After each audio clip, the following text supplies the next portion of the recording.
Howdy, you all. I've got a little story to tell you, kids, about the legacy of Rufus, the red-nosed cowboy. On a cold, wintry Christmas Eve, far out in the Flint Hills of Kansas, cowboys of the Flying C Ranch are busy inside a warm, cozy bunkhouse, decorating a Christmas tree, drinking eggnog, and pondering the meaning of this special time. When in a flash, the ramrod burst through the front door and said, "Boys, get your winter gear on. We got to head out and round up a bunch of cattle that just wandered away from the holding pens." Well, as they're getting dressed, cussing the cows and grumbling about having to go out on such a night, one of the cowboys expresses concern. He says, "Boss, it's your call, but we don't think old Rufus ought to go with us tonight. We're afraid he won't be able to hold up his end in this storm, along with his years of drinking, ornery behavior towards us cowboys, plus that oversized red light nose of his which keeps us awake at times. And in this weather, it just might freeze up. And another thing, that darned old bell he's got hanging from his martingale just really irritates us boys every time we're working cattle." The ramrod answers back. He said, "Boys, we're short-handed the way it is. All the married men left to be with their families tonight, and we're it. So let's saddle up and get this done back here as soon as we can. That darned old bell might just come in handy on a night like this." Riding out on horses that are a bit nervous, not only from having to leave the protection of the barn, but also while trying to maintain their footing while plowing through heavy snow. Well, after about an hour of searching, they finally locate the cattle, just as blizzard-like conditions are building.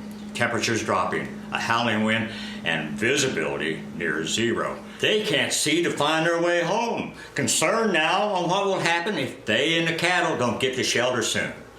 On the verge of being lost in the drifting, swirling snow, the ramrod has an epiphany, calling out to the only cowboy he can see and hear in this blinding blizzard, and the rest is history. You know Becca and Reagan, Peyton and Dee, Missy and Jeff, Lorena and Jean. But do you recall the most famous cowboy of all?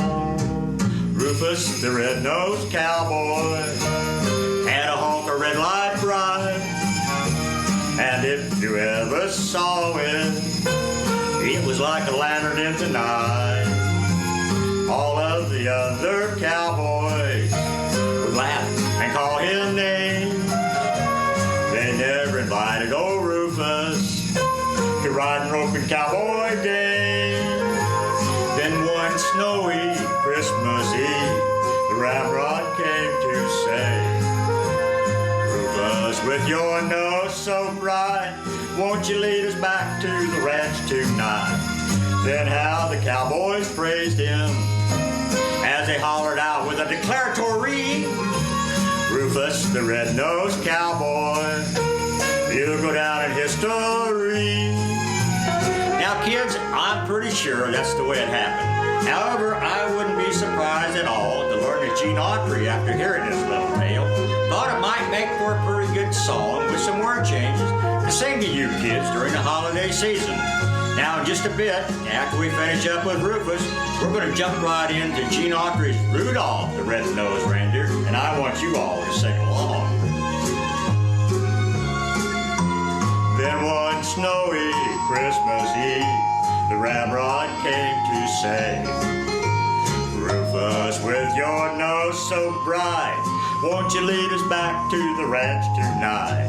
Then out the cowboys praised him as they shouted out with a declaratory, "Rufus, the red-nosed cowboy, you'll go down in history." All right, jump in. Rudolph the red-nosed reindeer had a very shiny nose, and if you ever saw it, you would even say it glows.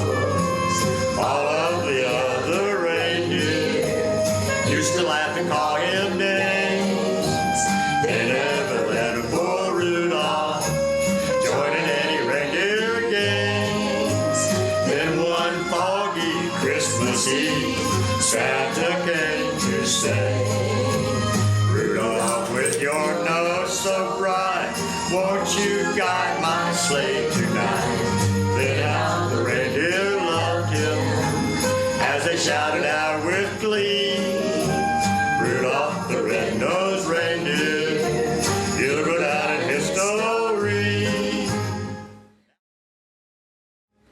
us cowboys and cowgirls are growing up, we still have a yearning for a special treat during the holiday seasons, especially when that treat is Christmas cookies.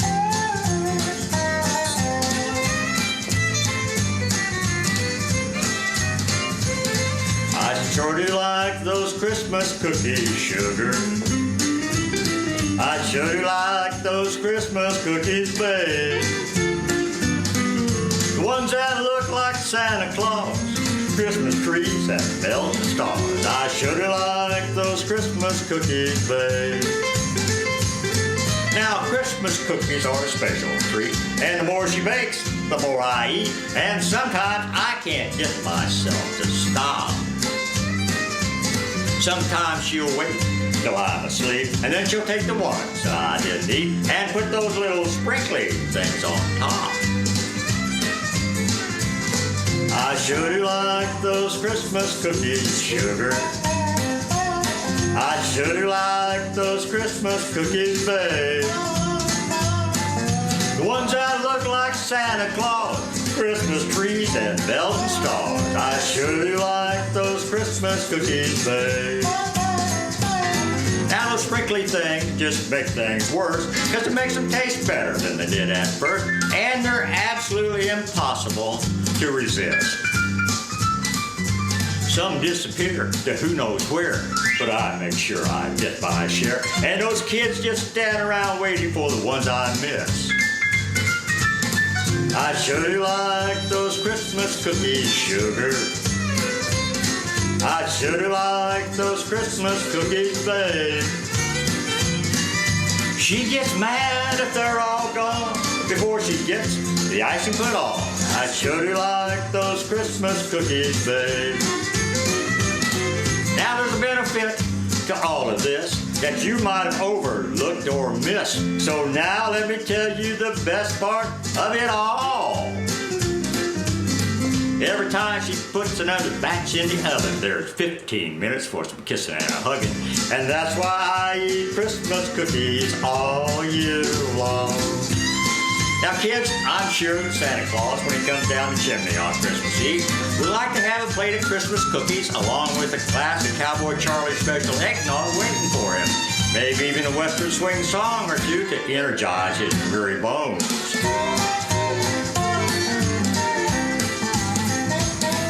I sure do like those Christmas cookies, sugar. I sure do like those Christmas cookies, babe. Ones that look like Santa Claus, Christmas trees and bells and stars. I sure do like those Christmas cookies, babe. I sure do like those Christmas cookies, babe. Merry Christmas.